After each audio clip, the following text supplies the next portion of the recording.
Have you ever been catching up with a close friend, and as they're telling you about everything they've been up to, you think, wow, I feel like I have nothing going on in my life. Maybe when someone asks you, what do you like to do for fun? You blank out and can't think of anything to say. You swear you have hobbies, but none of them come to mind at that moment. Or you might feel like there are parts of your personality that are holding you back from your life goals. There are just certain things you feel you can't accomplish. If you've ever experienced these things, you may feel like you don't have a good personality, or you don't have any personality to speak of. But what if I told you that you don't even need one to fix those problems? Before you leave a comment, let me explain. You just have to answer these 3 key questions about yourself. The first is about identity. Who are you? If someone were to describe you, what would they say? Are you shy, witty, giggly, nervous, angry? All of these traits are exactly why we get things like the Big Five, Myers-Briggs, the Zodiac, Enneagram, or the 4 temperaments. They're helpful tools to describe ourselves. There's something appealing about having an exact description of who you are, but as I won't be the first one to tell you, there's not an exact way to describe someone's personality fully. There's a lot that goes into it, but I think the most effective approach is to think of our personalities as rubber bands. They come in a variety of shapes, colors, and sizes. Some people's personalities are in the shapes of suitcases. Some are the color pink, and some are the size of buildings. Because they vary, we can see why people are better fit for certain roles. It makes the most sense to give someone with a lively personality and sociable attitude a job like a wedding planner, just as it makes sense for us to recognize someone who's more analytical and timid is better suited for an office job. However,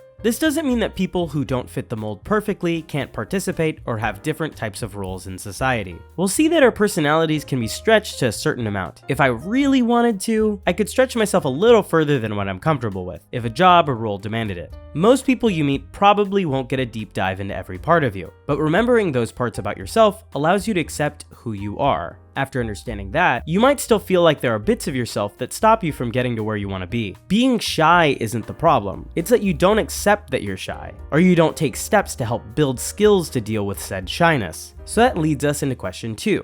Activity, or what do you do? You may be convinced that people who are highly sociable or find conversation easy must have some natural ability to speak to others, but it's far more simple than that. You can read tons of guides telling you how to have good posture, what conversation topics to use, or how much smiling is too much. But what makes a good speaker is that they care about whatever it is they're discussing. Is there something you genuinely care a lot about? Whether that's a video game, TV show, a book, or a specific hobby, there's endless options of things to choose from. When you pick that topic, you don't have to be the most charismatic person in the room. You don't have to be the loudest, you just need to speak with passion. There are several things that can tell us whether or not the person speaking is truly engaged with their subject matter, and that has nothing to do with your personality. You can be the most introverted and reserved person in the world, but you can command the room by showing your genuine feelings about something. You don't have to change who you are at a fundamental level to be successful socially, or feel like you have to fix something about yourself. Come as you are. And this leads us to question 3. Recovery, or how do you reset? So we know who we are and the things we like doing.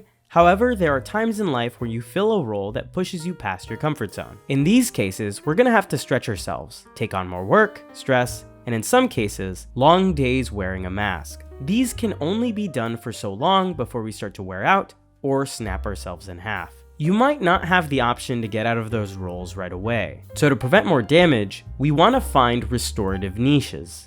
These are activities that are about resetting yourself and doing something that does not require you to act out of character. This could be as simple as taking lunch break by yourself because you'd prefer an hour of alone time, or to listen to a playlist of heavy metal because the pop music at work hurts your soul. And when we recognize the niches that work best for us, we can see how to use them to achieve our goals. Maybe you want to succeed in the corporate ladder, so you have to learn how to talk with others and network frequently. But if you're not very social, you might need to make extra time in your day to decompress. Behaving differently is not the problem. It's that you're not letting your mind relax. You need balance. There has to be time where you let go of those expectations. The truth is that the world demands a lot from us, whether that's our partner, our family, our friends, or our jobs. We're asked to organize our time efficiently and make sure that everything is being accounted for, and that's exhausting. It's hard to find time where we can just be ourselves and do things that make us feel normal. But during a morning walk, on that 15-minute commute, or the time spent before bed, can all be used to reset yourself. It's not the amount of time you spend, but that time is spent well. Quality over quantity. And who knows? Maybe as you take more time to restore yourself, you'll find even more ways to do it. And you can do that without a good personality. If you enjoyed the video, leave a like and subscribe. And as always, thanks for watching.